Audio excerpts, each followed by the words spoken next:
I would wholeheartedly debate that marrying a 6-year-old was okay. Homosexuality was wrong and deserved to be punished.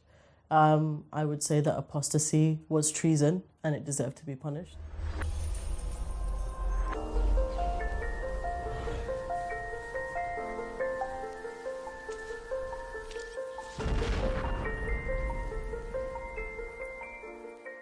A lot of people don't really understand why I left Islam, because my point of argument is purely from an emotional place.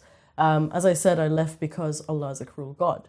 And that's mainly because I followed a very literalist model of Islam. I came from Tabligh and then I moved on to the Salafi movement and then I left Islam. And then a lot of people don't understand that transition. And I don't have like the scientific reasons because those were presented to me. Didn't bother me at all. Quran says that sun sets in murky water. Don't care. Probably does.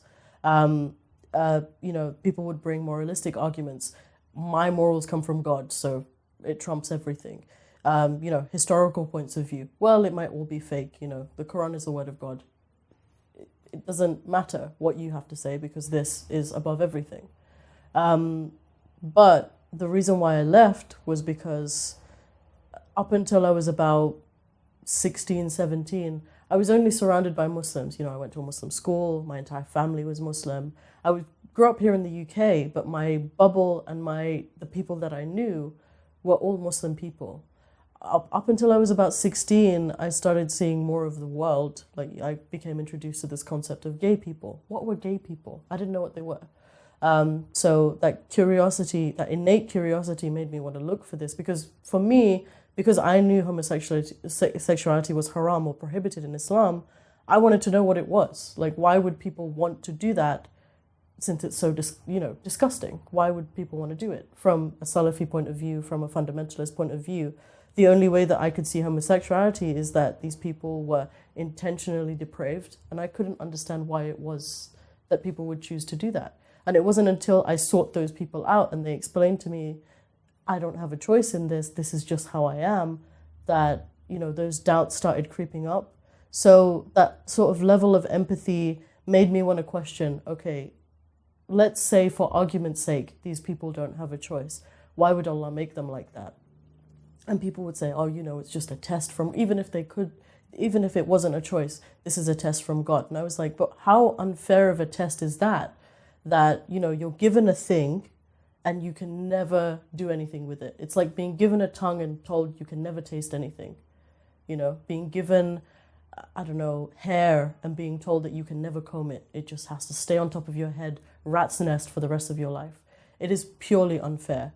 And then that went to another level of, oh, wait, most of us are free-willed. We believe, in terms of qadar, we believe that Allah knows everything, anything that's going to happen, everything that has happened. He knows everything, but we have a free will to decide, where we go in life. So Allah knew that all of His creation, out of all of His creation, like 10%, maybe 20% were going to make it. And then even, like, if you follow a literalist version of Islam, we believe that there's going to be 73 sects in Islam and only one is going to be saved. So even the people that Allah has chosen, in a sense, to be Muslim or knew that they were going to be Muslim, 73 of them are going to burn anyway, at least for a period of time. So how does an all-merciful, most gracious, loving creator that knows everything create humanity knowing that about 95% of them are going to burn in hell? And that's what took me out. That was the switch. And as soon as that clicked in my brain, I just couldn't, it went from 100 to 0. I had no faith in it anymore. And suddenly all the scientific arguments started to make sense. All of the moral arguments started to make sense. I can still not understand how I was okay with a 53-year-old man marrying a 6-year-old. But now I'm not okay with it. It was only okay because that was God's messenger and I believed God was God. And that's how I left. So pedophilia was a big one. Like, I wasn't one of these wishy-washy Muslims that's like, oh no, it was just a culture of the time, it's not allowed anymore. I would wholeheartedly debate that marrying a 6-year-old was okay. Homosexuality was wrong and deserved to be punished. I would say that apostasy was treason and it deserved to be punished. I would say like 80% of the things that I believed, I can't believe that I believed. And it was genuinely driven by my love and fear of God that I only believed in them. And back then, like I would make arguments from my side. So that proves to me at least that I had some faith in those ideas. But it all went back to the fact that I thought it was from God. And if it was from God, and if it was a real thing, I would still believe those things, which is kind of fucked up. But knowing that there is no God now, that makes my perspective on life shift completely. And I like to think of it as like a numbers game. When you're religious, you're pitting something finite for something infinite. It's almost like a gamble. You pick a religion that you think is you're going to do well with, and then you get whatever you want in the afterlife and it's eternal. That makes sense. But when you realize that all of it is false and everything is meaningless, and you only have this life, playing a long game makes no sense. Hedonism makes absolute sense. I mean, without the detriment to yourself in the long term, but then what is the long term? If you only have, let's say, 80 years to live, sometimes less, what is the sense of being, regimented in any kind of way? For worse, I mean, I'm still I have those like Muslim reflexes. Like I still say my alhamdulillahs when I sneeze. And I've been sneezing a lot recently. I just had the flu and it's annoying because I like say alhamdulillah and then I stamp my foot, like I have to work that out of my system. But it's not a big deal because it's meaningless. It doesn't mean anything. It's like saying bless you or, happy birthday to a coworker you don't really know. It's just something you say. In terms of better, I mean, when your life is ground zero, it can only go up. I feel as though I have autonomy over the things I do. I don't feel like I'm doomed. I don't feel like I'm guilty all the time for doing really arbitrary things like plucking my eyebrows or, cutting my hair or whatever. I don't feel guilty for tiny little human things, like sleeping without reading a prayer. It puts a lot off you and it just opens all the doors that you thought you couldn't go through before. The doors you didn't even know existed before. Like for me, being a girl who grew up in a traditional family and a literalist religion, my only door was to get married and have kids. The job door wasn't open, the education door wasn't open, nothing was open but marriage and kids. But since leaving religion, everything is open. You can do whatever you want. Within the confines of, law and being a good citizen and being an empathetic human being, which I value highly, everything is open. So the biggest one was being disowned, but my disownment or isolation from my family was threefold. There were a number of reasons why they decided to disown me. The first reason was because I reported my father, and that was a big no-no in my community. Like as soon as I did that, my entire family took his side and was like, you did something bad because you relied on the kuffar to help you and you should have been relying on us.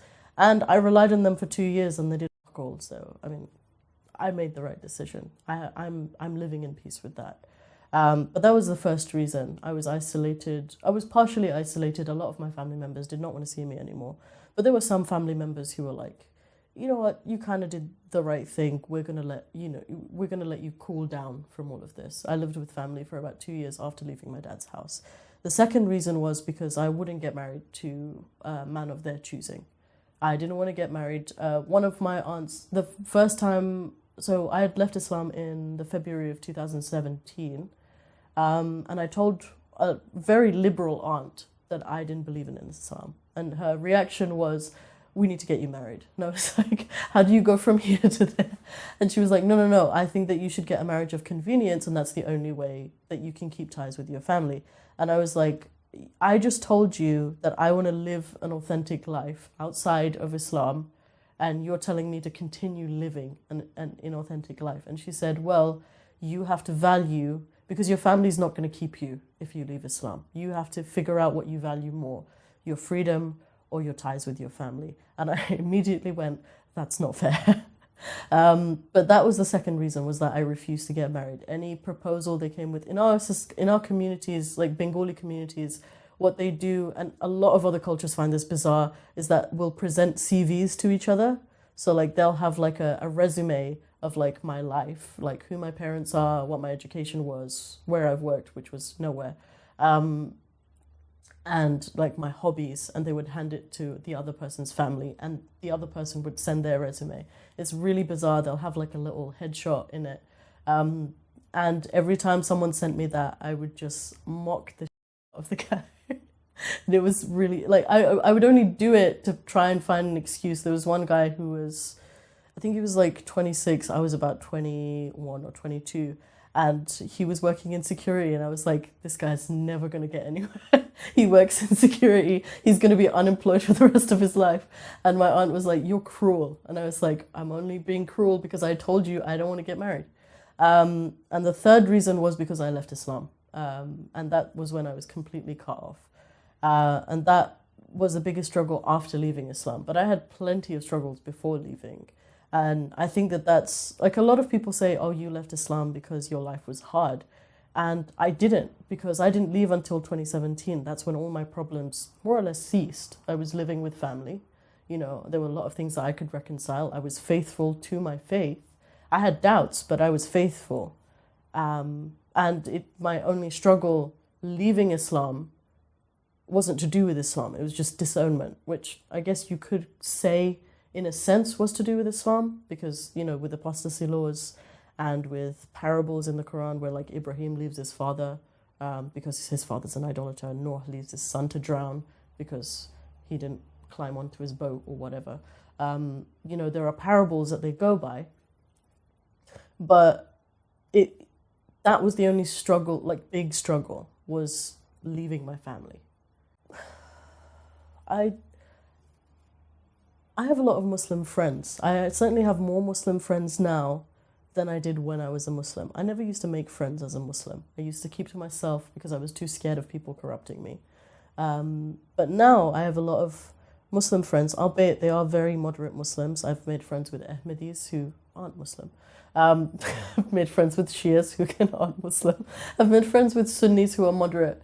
I do think that from a literalist, like I have like this residual Salafi-ness. Like I have a residual, I like to call her fundamentalist faith. She's like a little voice in my head that will just go off anytime I see something that to do with like bid'ah or like anyone who's not a Salafi. And I'll have that voice in my head, like they're not even following. And I'll try to calm her down because I like to remind her that we're not Muslims anymore. And I just sound like a crazy person now. But whenever I come across a moderate Muslim and they find my content and initially they're just like, what the is this about? Like, I did not know you were a racist. This is just strange for me because we're good friends. And I'll sit them down and I'll be like, this is my background. And they'll be like, oh, that makes perfect sense. I think that moderate Muslims, yes, they do misunderstand Islam. But I don't think that that's a bad thing. I think that in general, misunderstanding Islam is probably the only way that it's going to survive as an idea. Because if the majority of Muslims followed it literally, we would have a much bigger problem on our hands than we currently do. I think that, and this is another thing, like when I said that scientific arguments were presented to me, moralistic arguments were presented to me, historical arguments were presented to me, and none of it fazed me. It was only because I was a literal Muslim that it didn't faze me. Moderate Muslims get fazed by it all the time because they feel like they have something to apologize for. Salafis have nothing to apologize for. You have to reach literalists through emotion, through empathy. Only sociopaths will continue on their route of destruction if they're following Islam. Only sociopaths and psychopaths. Because if you reach them empathetically, if you reach them on a human level, they can't continue the way they're going. But if you present them with these arguments, they're not, first of all, they're not educated enough to understand that. They don't care about that. Because for them, science can say anything. Science can say that a gorilla created the universe and they would still be like, no. this is what my book says. You can't question the book. The book has to stay as the book, because to them, the book is the book. You can't change that for them. It's ingrained in them. It's ingrained in everything that they do. It's ingrained the times they go to the bathroom. It's ingrained they climb onto a camel. It's ingrained the times that they are sick. And it is ingrained the moments that they wake up. You cannot shift that from them. What you can shift is their perception of people. Islam does this thing where it otherizes people, and once they realize that people are exactly like they are, that's what breaks them. And I think that needs to be implemented into like de-radicalization programs. And if you're really trying to deconvert people from Islam, that's the angle that you need to go with. But moderate Muslims are harmless. They're like Christians. They just pray more. That's it. In terms of changing Islam, the literalists would kill you, first of all. I like to say that Islam did a very good job of closing all the exits. Apostates are killed off. You can't create things in the religion. You can't do bid'ah. And Islam has to stay the same. And the people who keep Islam the same are the saved group, and they get an express pass into heaven. Reforming Islam is only as difficult as it is because these ideas still exist. I think that reform has to come from Muslims rather than Islam. Yeah, we can come out with a different Quran, but because people memorize it, it's not going to stand very tall. It's not going to hold much position. We have people who identify as Muslims. We have Quranists, we have Ahmadis, we have Shias, we have Sufis, we have all manner of Muslims. But they're all persecuted because they're a different kind of Islam than the original Islam. So that in itself speaks that reform is not the way to go, because they'll just be persecuted into hiding into a Western country where they're allowed to exist, or into extinction. It won't work because these ideas exist, that blasphemy is something that is punishable by imprisonment or death. Apostasy is punishable by imprisonment or death, and any change to the religion is completely prohibited. So I don't think that there's much of a hope there. The only reform that we can have, that I think, has to come from Muslims. It has to be Muslims being like, we don't live in the 7th century anymore. We can't go around drinking camel's urine. Can't do it. Not going to do it. We don't live in that world anymore. And I think that will pave its way. But I also think that people have to stop taking it seriously for them to do that. I think that there's definitely a revival of like a literalist interpretation of Islam. There's a huge revival, especially in Europe. And I think that as soon as we get those people, and this plays into identity politics as well. If Islam was not constantly in media spotlight, people wouldn't be compelled to go for this literalist interpretation. And I've also told I've said on podcasts, people have asked me, do you think the niqab should be banned? Do you think the hijab should be banned? I genuinely don't think they should be, because these two things are no longer religious symbols, they're identity symbols. I can say for a fact that the reason that I started wearing a niqab at 11 years old was because an MP in this country wanted to have it banned, and I was like, no, I'm going to wear it. It's not a religious symbol anymore. It is a political identity symbol. And then when people feel like their identities are being attacked, that's when they come out stronger. If Islam was taken as seriously as Christianity, it would be well in the past. The Muslims of the 80s and the 90s that, are long gone were only namesake moderate Muslim, what we would call moderate Muslims now, but they were just namesake Muslims. My aunts and uncles who were here in the UK never wore hijabs, rarely prayed. Yeah, we're a little spiritual in Ramadan, but that was like their fun. It was like Lent, right? If we stop taking it so seriously, if we stop presenting it as this huge looming threat, I think that Muslims will slowly take it less seriously. This initiative of reform will come about, and it will just disappear into obscurity like every other mythological thing that ever existed. Islam is a religion.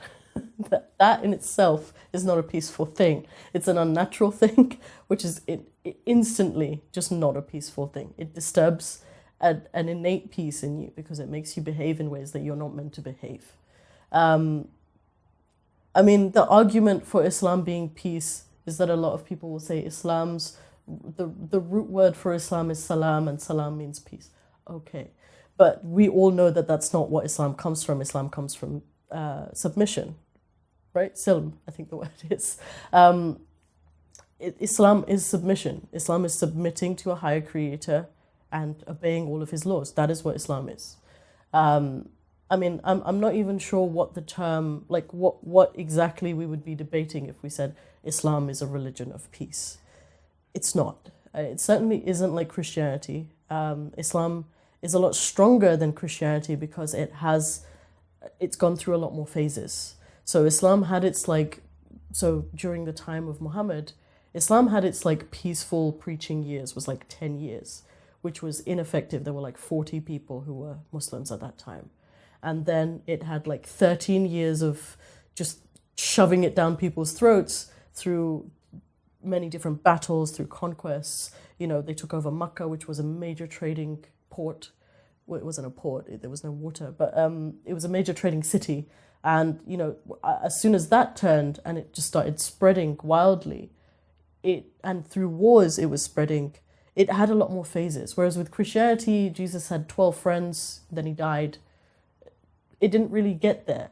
Whereas Islam had a political system, it had a social system, it had an individualistically controlled people. You know, it tells you when to wake up, how to eat, how to shit, how to sleep, everything, you know? So that statement in itself, Islam is a religion of peace, in what sense do you mean? The peace that you feel in your heart? Sure, I'm sure every religion gives you that. But in terms of does it give you reasons to go and fight people? Of course it does. But what religion doesn't? You know, even if we came from the argument of Christianity is a religion of peace, Jesus never led any wars. Okay, but we have 11 crusades to answer for. No religion is a religion of peace because it's a religion. I've gone through phases, I think, of falling in and out of the idea of believing in God. I would like to say that I think it's irrelevant. I don't think that there's no proof on either side. We could talk about the existence of God for 80 full years and die not knowing the answer. I mean, after you die, that's different. But, you know, we could debate it for endlessly and we would never find an answer. I think that it's irrelevant to talk about it. I think that it is, though it is highly debated, I think it's a stupid conversation because there is no answer. And a lot of people would say just because there is no answer doesn't mean that it's a stupid conversation.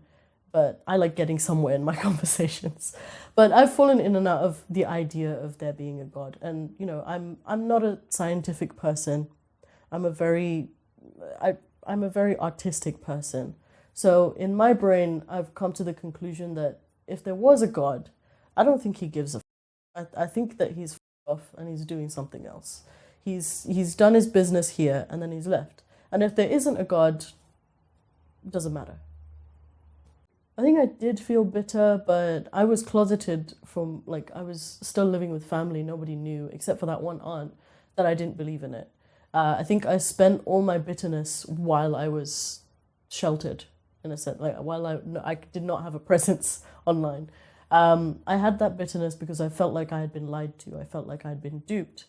But then after I sort of got over it, I came to the conclusion that what do I have to be bitter about? I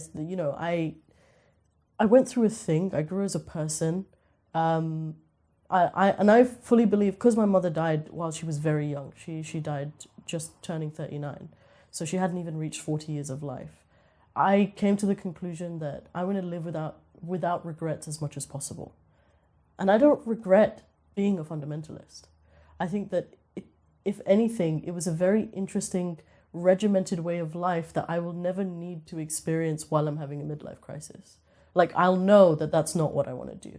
And I think a lot of people live very free lives as young people. And I've heard it a lot. A lot of Muslims will come to me and they'll say, oh, it's because you were really religious while you were young. That's why you've left Islam. You know, I got really religious while I was old. And I was like, yeah, because you started fearing that you were going to die.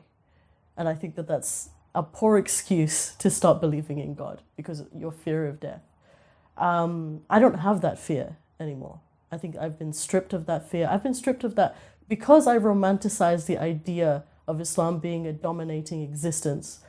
I was stripped of the fear of death for a long time, and I still stick with that. And that's not like, even though I don't agree with many things in Islam, there are many things that I don't agree with, I feel as though it taught me a lot of things that I still carry. It taught me patience, perseverance. Like, if someone has a disagreement with me, I know how to play the long game for years. I know how to gather evidence and destroy the other person. It taught me a certain level of resilience. Like, you might be going through a lot of, you know what? You can get over it. This is finite. You're gonna get over it. It taught me to read, like something that I tell a lot of Muslims when they argue with me, because they clearly don't know their scriptures, is that one of the most inspired things about Islam is that the first word that was revealed to Muhammad was read, and you guys clearly aren't taking that as something to do. I think that Islam taught me, in a sense, to read everything I could and be critical about what I read. I mean, I clearly wasn't being critical about Islam because I felt like it wasn't something that I could question. But I was critical of everything else. And then once I applied it to Islam, it was my exit strategy out. There are still things that and it also taught me to be disciplined in what I do. If I commit to something, I commit to it 100%, or I just don't do it. And I think that that's something valuable. So I think initially, for like the first year, I felt like I was cheated, but I also sort of took out the positives, and I was like, you know what, I can take this and move on with my life. And I know that that's not something that I want again later in my life. Okay, so the moment that I started talking about Islam was the moment that my family disowned me. I was disowned in September of 2018, and I moved into the place that I live now in October of 2018.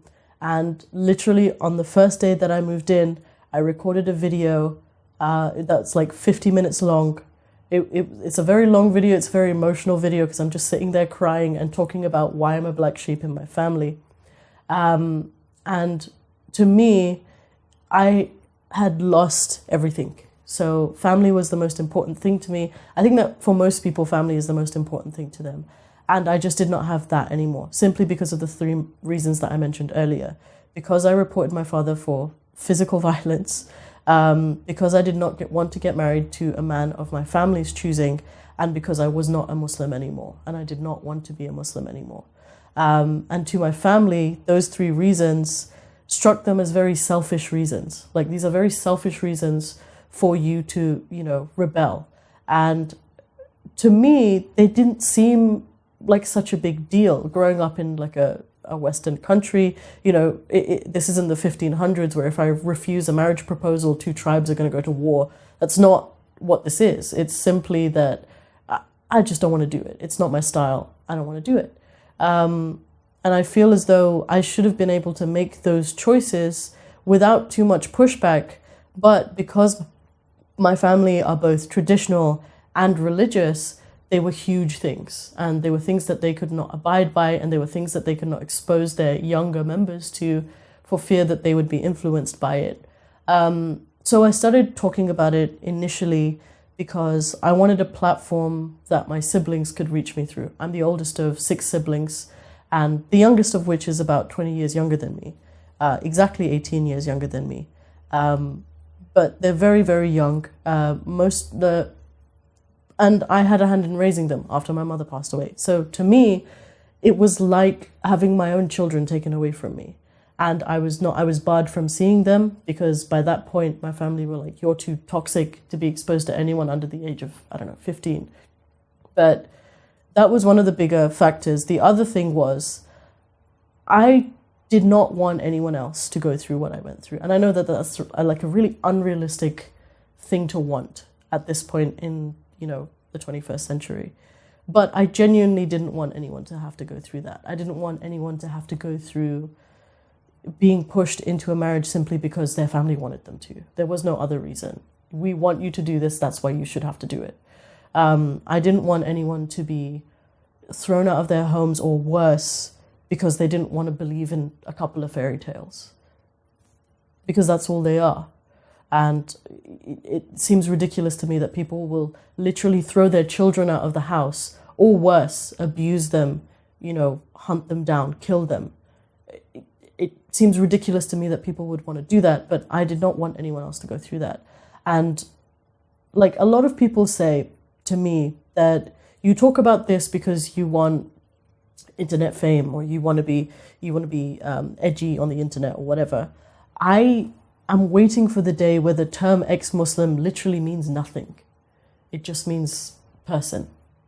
I don't want that to be a title, but it's a title that we have to carry because no one is talking about it. And it's such a huge problem in our own communities. And no one wants to address it for fear of Islamophobia, for fear of being branded a racist.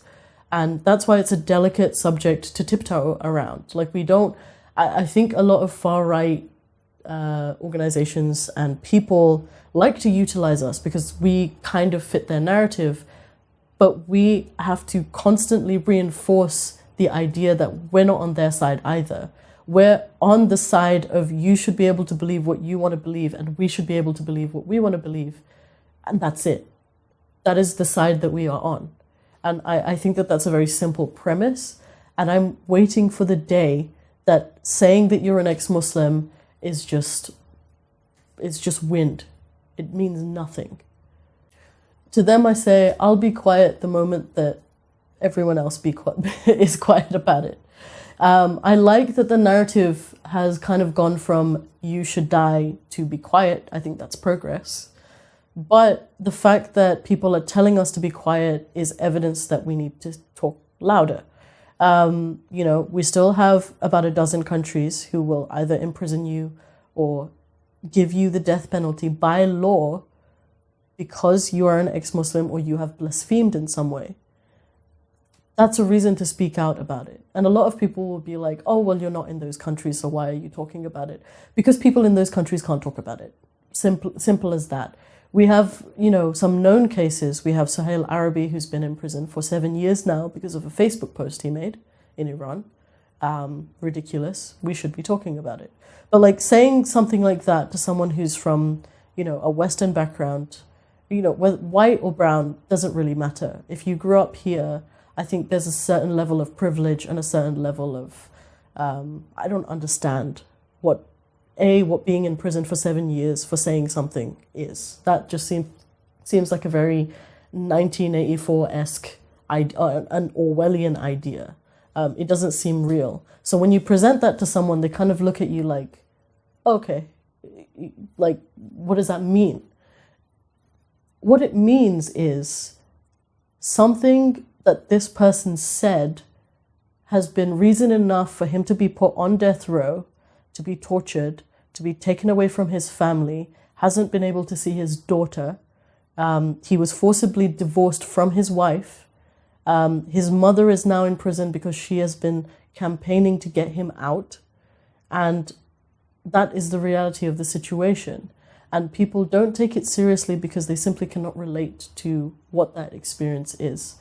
And it's a good thing. People have lived in peace here for as long as they're alive. And I think that they can't relate to that. And I don't know how to make them relate to that. It's a lie. That's a big lie. Islam is not equal to, it's intentionally not equal to women. It is very obviously a man's religion. And the way that you can tell that is the fact that martyrs get 72 virgins. You know that a woman would never come up with that idea. And if she did, she'd be a great leader because that's a really easy way of getting men to just fall in line. But it's very obviously a man's religion. The concept of equality, I feel as though is a very it's not a very new idea. There have been societies in the past who've had like these moments of equality between genders, but it couldn't be upheld because of the nature of the time. And when I say that, people get really angry, but I mean, 100 years ago, you wouldn't expect women to be in coal mines. You just wouldn't expect it. It was expected to be a man's job because men were expected to handle that better. Hunter-gatherer days, women weren't expected to be the hunters. They weren't expected because they had kids to look after. It was a prerogative. We live in a time where this is possible now, and we should be progressing in that direction. Equality in 7th century Arabia, no, it was never going to happen. If anything, there was more of an equal society before Islam came around. You look at the wife that Muhammad had before he became a prophet. You look at Khadija, she was a businesswoman. At this point, she had 3 sexual partners with no problems. She was the one who sort of instigated this idea that he was a prophet. He just thought he was losing it in mind, and she was like, no, calm down, you're a prophet. I've got this uncle that you can talk to. I believe she was somehow related to Waraka bin Nawfal. I'm not sure, but I think she was. She was a very powerful figure. And actually, after she died, Muhammad had less of a presence because he no longer had his financial backing, And then you see the women he married afterwards, from Sauda, Aisha onwards, and none of them had that standing. They were just wives and the mother of the believers. Even the fact that the only women that he had children with was Khadija. And he had one son with a slave girl, but I mean, she's a slave girl, it doesn't count. But the only woman that he had children with was a woman who was above 40. And he didn't have children with any of his other wives. I think that's saying a lot in terms of I think from a storyteller's point of view, it tells you which was more fruitful. And after Islam came, there's the regiment. So you have Allah, Muhammad, right? You have to obey them. But after that, women have to obey their fathers, have to obey their husbands. There is no obligation on a wife being obeyed. Even if a man wants to take a second wife, it's polite of him to make sure that the other wife knows, but he doesn't need her consent. He doesn't need her consent to have sex with her at all. The hijab is literally an erasure of your individualism outside of your home. The only person that you are allowed to be an individual with truly is your husband, because there are even restrictions on you around your other family members. There is no equality between men and women in Islam. There just isn't. I mean, I don't think any religion belongs in any political system. I think that religion is completely incompatible with being associated with a state. I think that because we have found morality is not objective, and we can't apply religious religion and morality should not be synonymous, and somehow we've made them synonymous. But they're not synonymous, and they shouldn't be. I don't think they belong in any political systems. But in terms of whether or not Islam is compatible in the modern age, I tried to follow it quite literally, and it is a struggle to do that. Following the Sunnah or the actions and the teachings of Muhammad is such a big part in Islam. Maybe not in other forms of Islam, but Sunni Islam. It takes such a huge part. It's really difficult to live like a 7th century Arab in the 21st century. What is the ruling on having a TV or taking a video? Muhammad didn't like pictures in general. He expressed that very clearly when Aisha had some cushions with some pictures on it, and he was like, get that out. The angels aren't coming in here if you keep that. So what is the ruling on having a TV in your house? That's something that I feel like he would be opposed to, because it's moving pictures. Then there's the idea of music. I don't think they had many instruments back then, but he allowed the duff, which was like a one-sided drum, So can we have a full drum kit? Is that okay? Like, how do you know? And then a lot of people will be like, oh, you go to the ulama, you go to the people who have studied Islam and they can give you the rulings. But name me two ulama that agree with each other. They all disagree with each other. They all have a different opinion. So now you have to have favorites that you just blindly follow without actually critically looking into these things yourself. I think that if you really wanted to, I think that it's possible, but it's a struggle in the 21st century. Because I've come to terms with the idea that Muslims aren't a monolith. None of them are the same. Even the literalist ones aren't the same. And I've spoken to a lot of gay Muslims. I don't think that it's an oxymoron. And the reason why is because when you ask them, why do you still follow Islam? When, like, literally, there's passages in the Quran that even if you don't see them as homophobic, they're interpreted and implemented in a homophobic way. And they've always said, well, Islam gives me a sense of comfort. And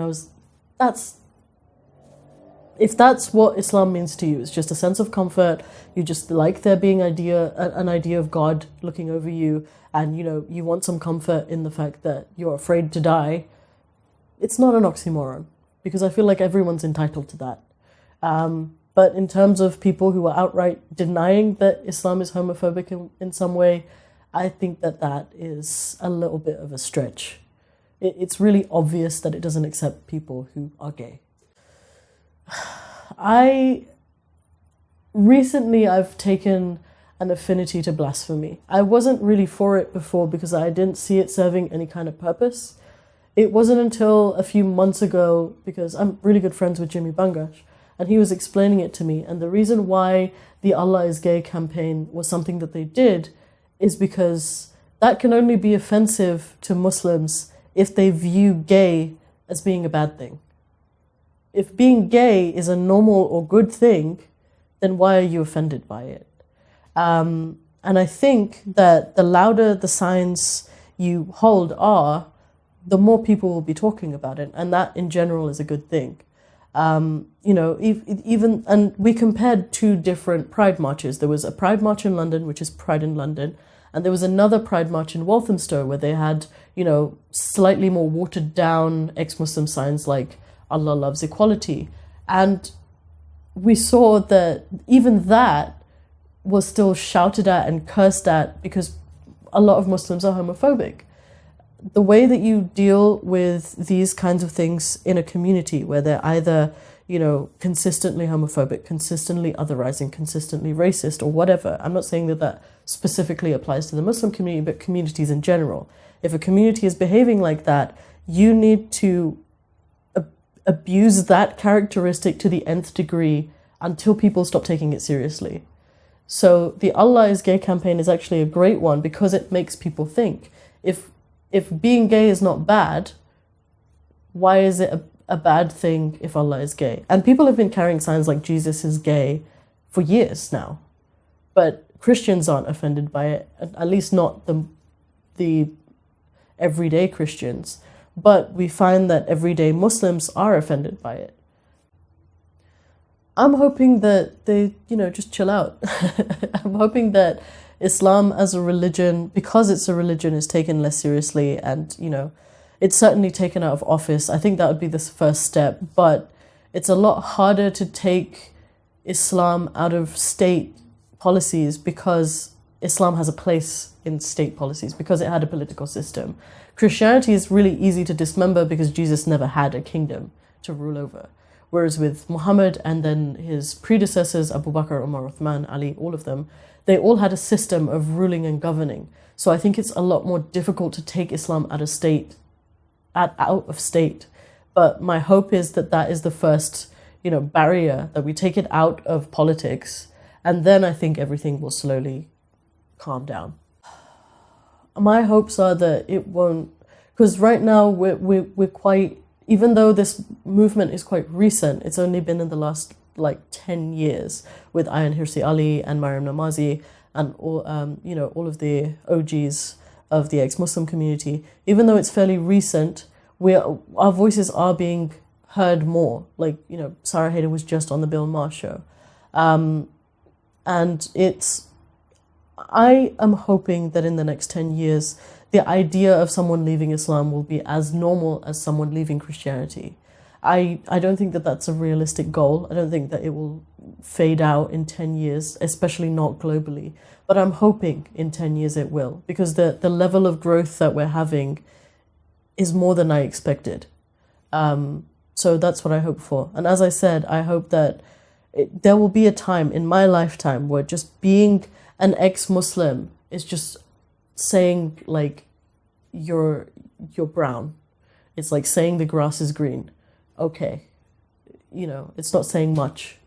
My ultimate advice to doubting Muslims is feed your curious side.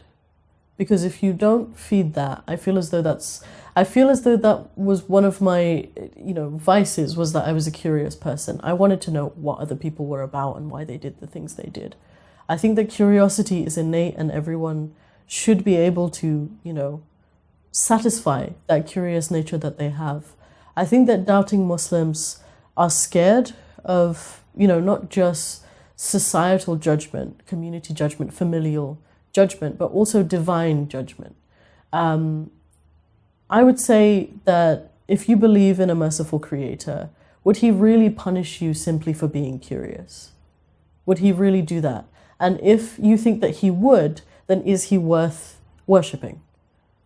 And then like the familial and the society stuff, I think that's separate. But I think the biggest fear that Muslims have, especially fundamentalist, literalist Muslims, I think the biggest fear that they have is upsetting, the Godfather in the sky.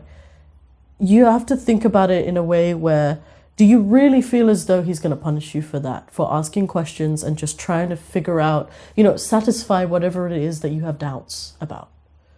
Because if you live with those doubts, I feel as though that's going to hinder you more than satisfying them. And every time that I talk about Islam, I've always said, like, I'm not here to take away your faith. I think that that would be extremely cruel of me to do. Because, my mother was religious, and I feel as though religion really helped her in, the last few days of her life. It gave her some peace. It gave her a goal of sorts. I think she would have been better off if she didn't have religion, but I also understand the appeal of having it, and I don't want to take that away. But at the same time, if you have doubts, I think you owe it to yourself to find out the answers to those doubts.